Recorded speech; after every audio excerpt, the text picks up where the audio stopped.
Hello दोस्तों, नमस्कार। इस वीडियो में यूपीएसआई के एग्जाम में पूछे गए ज्योमेट्री के प्रीवियस ईयर प्रश्नों को सॉल्व करेंगे। यहाँ पर देखते हैं, पहला प्रश्न हमारा लिखा हुआ है, एक समांतर चतुर्भुज जिसका आंतरिक कोण 150 डिग्री है, उसकी दो भुजाएं 10 सेंटीमीटर और 12 सेंटीमीटर के हैं, समांतर चतुर्भुज का क्षेत्रफल क्या होगा।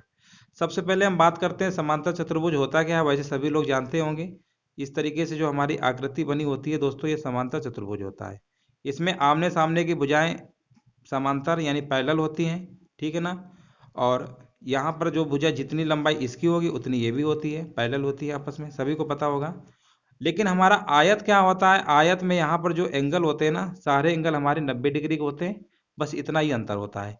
तो यहाँ पर चलो हम बात करते हैं समांतर चतुर्भुज का आंतरिक कोण दिया हुआ है, यानी एक एंगल मान सकते हैं ये वाला 150 डिग्री दिया हुआ है। अगर यहाँ पर एंगल न दिया होता तब तो हमारा समांतर चतुर्भुज का फार्मूला होता है बेस इंटू हाइट, सभी लोगों ने पढ़ा होगा, आधार गुणे ऊंचाई। लेकिन यहाँ पर जब एंगल दिया हो, आंतरिक एंगल दिया हो, तब इसका क्षेत्रफल का फार्मूला हमारा क्या होता है, याद रखिएगा दोस्तों। समांतर चतुर्भुज का इस तरीके सिंबल बना लेते हैं, ठीक है ना। समांतर चतुर्भुज का अगर इसका हमें एरिया निकालना है, का क्षेत्रफल अगर निकालना है, तो हमेशा याद रखिएगा फार्मूला होता है A B sine theta, A B sine theta, sine theta होता है, याद रखिएगा। और ए और बी यानी हम भुजाएं मान सकते हैं। ए हमारा कितना दिया हुआ है, यहाँ पर लिख लेंगे 10, और बी हमारा 12 दिया हुआ है। यहाँ पर साइन 150 लिखेंगे, क्या लिखेंगे, साइन 150।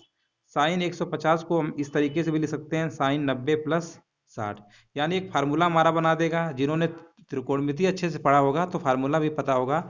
साइन 90 प्लस थीटा यानी क्या होता है, साइन 90 प्लस थीटा होता है कॉस थीटा, ठीक है ना। क्या होता है, कॉस थीटा। तो यहाँ पर देखिए 10 गुणे 12 करेंगे 120 आएगा, और काश 60 आएगा, काश 60, ठीक है ना। काश 60 की वैल्यू हमारी कितनी होती है, 1/2 होता है। इसकी वैल्यू क्या होती है, 1/2 होता है। यानी 120 गुणे 1/2 कर देंगे तो कितना आएगा, 60, यानी 60 वर्ग सेंटीमीटर। इस प्रश्न का आंसर कितना होगा, बी नंबर होगा। तो ये जो प्रश्न था यूपीएसआई के 2017 के एग्जाम में पूछा गया था। आगे बढ़ते हैं, ये आगे बढ़ते हैं और अगला प्रश्न देखते हैं। लिखा हुआ है हमारा, उस सबसे बड़े संभव त्रिकोण के क्षेत्रफल का पता लगाएं जिसे 10 सेंटीमीटर त्रिज्या वाले अर्धवृत्त के अंदर रखा जा सकता है। अब यहाँ पर बात की गई है अर्धवृत्त के अंदर रखा जा सकता है, तो सबसे पहले हम एक अर्धवृत्त इस तरीके से हम बना लेते हैं, ठीक है ना। और यहाँ पर देखिए त्रिभुज को रखना है, तो सबसे संभव त्रिभुज क्या होगा। यहाँ पर दिया हुआ है 10 सेंटीमीटर त्रिज्या, त्रिज्या मान लेते हैं आधी होगी यहाँ तक 10, ठीक है ना। और यहाँ पर देखते हैं त्रिभुज, यहाँ पर अगर मान लेते हैं ऐसे बनाते हैं, ठीक है ना। तो सबसे देखो ए मान लेते हैं, यहाँ पर बी और यहाँ पर सी। तो सबसे बड़ा संभव त्रिभुज हमारा कौन सा होगा, एबीसी होगा। और सभी को पता है अर्धवृत्त पर बना कोण हमेशा 90 डिग्री का होता है, थ्योरम होती है, तो ये 90 डिग्री होगा। जब ये 90 डिग्री होगा और इसी बेस इसको ऐसे मिला देते हैं, कोई दिक्कत नहीं है, जितनी ये है उतनी ये भी रहेगी। तो यहाँ पर देखो ये त्रिज्या है, ये तो ये भी तो त्रिज्या होगी, यानी दोनों आपस में कैसी होंगी, बराबर होंगी, यानी ये भी हमारा क्या होगा, 10 होगा। समकोण त्रिभुज का क्षेत्रफल का फार्मूला होता है 1/2, ठीक है ना, बेस इंटू हाइट होता है, बेस इंटू हाइट, ठीक है ना। यानी आधार गुणे ऊंचाई होता है 1/2। और आप कहेंगे बेस तो पूरा रखना होगा, यहाँ तो 10 है, 10 यहाँ पर भी होगा, यानी टोटल हमारे कितना हो गया, 20 हो गया, 1/20। और यहाँ पर हाइट यानी त्रिज्या के बराबर है, यानी 10, 2 से काटेंगे, 2 पंचे 10, 20 पंचे 100। इस प्रश्न का आंसर कितना आएगा, 100 आएगा। यानी क्या पूछा गया था, त्रिभुज के क्षेत्रफल का पता लगाइए, तो सबसे बड़ा त्रिभुज का क्षेत्रफल क्या होगा, ऑप्शन नंबर डी होगा। चलिए आगे बढ़ते हैं। और यहाँ पर देखिए बहुत ही बेहतरीन प्रश्न हमारा ये, यहाँ पर देखिए पूछा गया था, चित्र में ओ वृत्त का केंद्र है, एबीसी वृत्त की परिधि पर बिंदु है, कोण एबीओ का मान बताइए। प्रश्न में एबीओ का मान यानी इसका मान पूछा गया था। सबसे पहले हम एक थ्योरम की तरफ बढ़ते हैं। यहाँ पर देखिए दोस्तों, ये हमारा आर्क है, आर्क कहिए या जीवा अगर बना होता है इस तरीके से, मान लो तो ये जीवा होता है, सभी को पता है ये क्या होता है, जीवा अगर होती।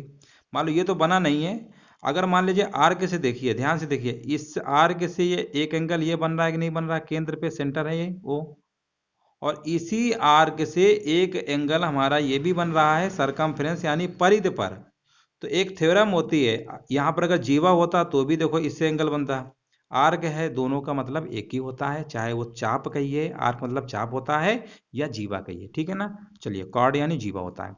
तो ये अगर चीजें आपको मिलती हैं अगर, ठीक है ना, तो यहाँ पर याद रखिएगा, जो यहाँ पर एंगल बनता है ना परिधि पर, और यहाँ पर जो सेंटर में होता है, ये हमेशा सेंटर के एंगल का आधा होता है ऊपर वाला, यानी परिधि पर, याद रखिएगा। तो यहाँ 160 है तो टोटल ये एंगल हमारा कितना होगा, 80 डिग्री होगा। ठीक है, अब हमें पता है ये 55 डिग्री है, ये एक तरीके से त्रिज्या है, ये 55 है। जब ये आपस में भुजाएं बराबर होती हैं तो उनके सामने कोण भी बराबर होते हैं। तो ये वाला एंगल तो हमें कंफर्म हो गया कि 55 है, और टोटल 80 है। तो इधर वाला निकालेंगे कितना होगा, आप कहेंगे 80 में 55 घटा देंगे, यानी यहाँ पर एंगल जो इतना हमारा होगा BAO, यानी हम कह सकते हैं एंगल BAO जो हमारा होगा 25 डिग्री होगा। ठीक है ना। और यहाँ पर अगर बात करते हैं OAC, एंगल OAC, तो वो हमारा कितना था, 55 डिग्री था। क्यों बराबर हुआ है, यहाँ पर आपस में भुजाएं हमारी बराबर थी, भुजाएं बराबर होती हैं उनके सम्मुख कोण बराबर होते हैं। अब आप कहेंगे ये भुजा बराबर है यानी त्रिज्या है, तो ये भी एंगल हमारा 25 डिग्री होगा, ऑप्शन नंबर बी। इस तरीके से आपको लगाना था। आगे बढ़ते हैं, और यहाँ पर देखिए एक और प्रश्न है हमारा बेहतरीन। आयत PQRS का क्षेत्रफल दिया हुआ है 36 वर्ग सेंटीमीटर है। बिंदु x और y उन भुजाओं के मध्य बिंदु हैं जिन पर वे स्थित ZPQ पर ही है। त्रिभुज XYZ का क्षेत्रफल बताइए। यहाँ पर इन्होंने अगर मध्य बिंदु बोल दिया है तो ये दोनों आधे आधे भाग में बढ़ जाएंगे, और एक तरीके से ये हमारा PYQX क्या होगा, एक तरीके से हमारा आयत है, और आयत एक तरीके से हमारा क्या होता है, आयत हमारा समचतुर्भुज भी होता है। क्या होता है, समांतर चतुर्भुज। क्या होता है, समांतर चतुर्भुज होता है, याद रखिएगा। आयत को हम समांतर चतुर्भुज कह सकते हैं, बट समांतर चतुर्भुज को आयत नहीं कह सकते हैं। तो ये मान के चलिए ये समांतर चतुर्भुज ही है। और यहाँ पर अगर एक त्रिभुज बनाओगे, मान लेते हैं त्रिभुज पूछा गया है ना, XYZ का क्षेत्रफल बताइए। तो याद रखिएगा टोटल हमारा क्षेत्रफल दिया हुआ था कितना है, 36, यानी अगर इसका क्षेत्रफल पूछेंगे तो 9 आएगा, इसका 18 आएगा। 36 का आधा क्या होता है, 18 होता है, और इसका भी 18 आएगा। इसका मतलब 18 आएगा और इसका भी 18 आएगा, यानी इन दोनों का आधा आधा बट गया। टोटल हमारा 36 दिया हुआ था PQRS आयत का, उसके जब दो टुकड़े करेंगे तो 18 भागों में बढ़ जाएगा। और याद रखिएगा आयत को हम समांतर चतुर्भुज कह सकते हैं, और समांतर चतुर्भुज में अगर कहीं भी त्रिभुज बनता है, बेस सेम है, तो हमेशा त्रिभुज का जो एरिया होता है समांतर चतुर्भुज के एरिया का आधा होता है। यानी आप इस त्रिभुज की बात करेंगे तो इसका आधा होगा, टोटल 18 था तो कितना होगा, 9 हो जाएगा, यानी ऑप्शन नंबर बी हो जाएगा। ये भी हमारा UPSI में पूछा गया था। आगे बढ़ते हैं, और यहाँ पर देखिए ये भी हमारा प्रश्न पूछा गया था UPSI में। लिखा हुआ है किसी वृत्त की स्पर्शज्या PQ की लंबाई दी गई है 24 सेंटीमीटर है, और वृत्त के केंद्र से P तक की दूरी 25 सेंटीमीटर है। वृत्त का व्यास कितना होगा।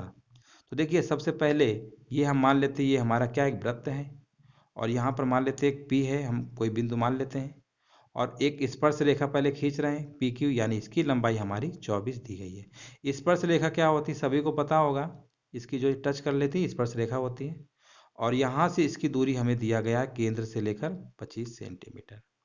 सभी को पता है वृत्त के केंद्र से स्पर्श रेखा पर अगर कोई मान लीजिए स्पर्श रेखा पर लंब होती है, ये एक थ्योरम होती है, सभी को पता होगा, ये 90 डिग्री होगा।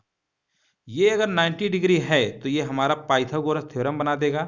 ये 24 है, ये 25 है, यानी कर्ण होगा, इसका स्क्वायर करके माइनस कर देंगे, यानी आपको अगर थ्योरम डायरेक्ट याद है तो आप बता देंगे ये कितना होगा, 7 सेंटीमीटर होगा। 7, 24 और 25 की एक ट्रिपलेट होती है, पाइथागोरस थ्योरम होती है। ठीक है ना, इसका स्क्वायर करके घटाएंगे 49 आएगा, और इस तरीके से करेंगे 7 आ जाएगा। अब प्रश्न में बोला गया था कि वृत्त का व्यास बताइए, इसी का डबल निकालेंगे, यानी टोटल 7 आ गया त्रिज्या, तो डबल कितना होगा, 14 सेंटीमीटर। तो इस प्रश्न का आंसर क्या होगा, ऑप्शन नंबर तीसरा होगा। तो उम्मीद है दोस्तों समझ गए होंगे, ये हमारे UPSI के एग्जाम में पूछे गए थे ज्योमेट्री के, और इसी तरीके से प्रश्न पूछे जाते हैं। चलिए दोस्तों आज यहीं तक क्वेश्चन थे, और जो भी प्रश्न बचे हुए हैं अगले वीडियो पे कवर करेंगे। वीडियो अगर अच्छा लगा हो तो सभी लोग लाइक शेयर भी कर सकते हैं, और जो लोग नए हैं चैनल को सब्सक्राइब भी